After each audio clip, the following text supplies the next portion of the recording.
I'm joined right now by Kirsty Coventry, Olympic gold medalist, of course, in training right now for the Rio Games as it happens. Kirsty, right now in Rio, they're saying, athletes, please come to the Olympic Games, but we've got this Zika virus outbreak. What are you thinking right now? You know, for me, I think athletes we're going to be safe. I trust everything that they are saying.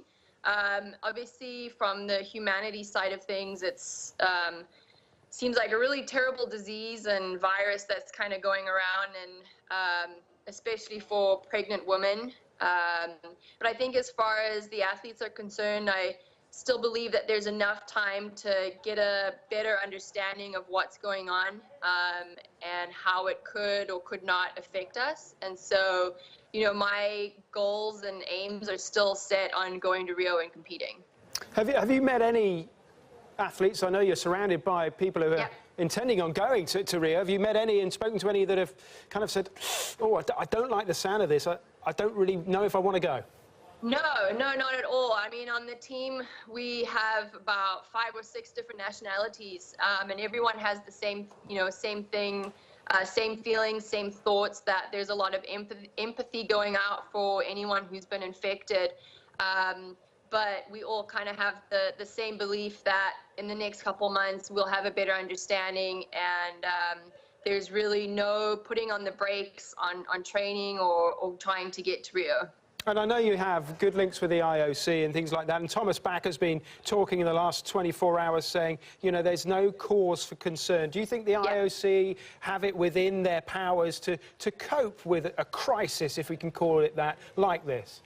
Yes, I do. I definitely do. And I trust them a lot. I trust their opinions. And like you said, President Bach has been very outwardly talking about, you know, that there would be any support needed. And right now there's no cause for concern for athletes. And obviously just staying focused and on training and keep doing what you're doing and lending support out there to anyone who has contracted the virus. But I think as of right now, we just keep doing what athletes do best, keep training hard and preparing for Rio Olympics. And I must just say, we've caught you now between what? Your swimming training in the morning and Pilates in the afternoon, is that right? Yeah, exactly. I've just got done with some training and I'm about to go and catch up on some Pilates for about an hour, and then we got another practice tonight. So we're not laying out in the sun right now as much as we'd love to. Yeah, no rest for the wicked, as they say. No. All right, rather you than me, Kirsty. Thanks for talking to us. Thanks. Bye. See you later. Good luck in Rio. Thank you.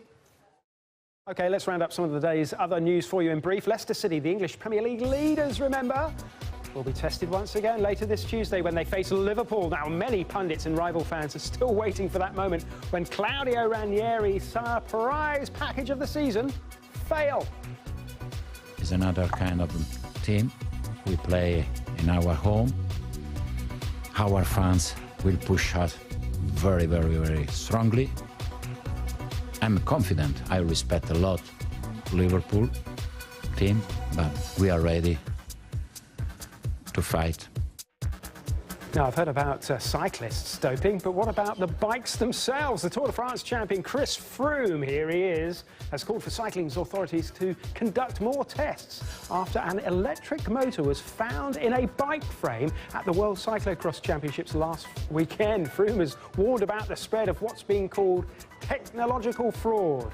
And finally for you, Brandt Snedeker has won the weather-hit Farmers Insurance Open. KJ Choi needed this putt to go in there. It didn't, so Brandt wins and celebrated with his family. OK, still to come with us here on Sport Today, we have an exclusive with TBE, otherwise known as Money, or to you, Floyd Mayweather Jr.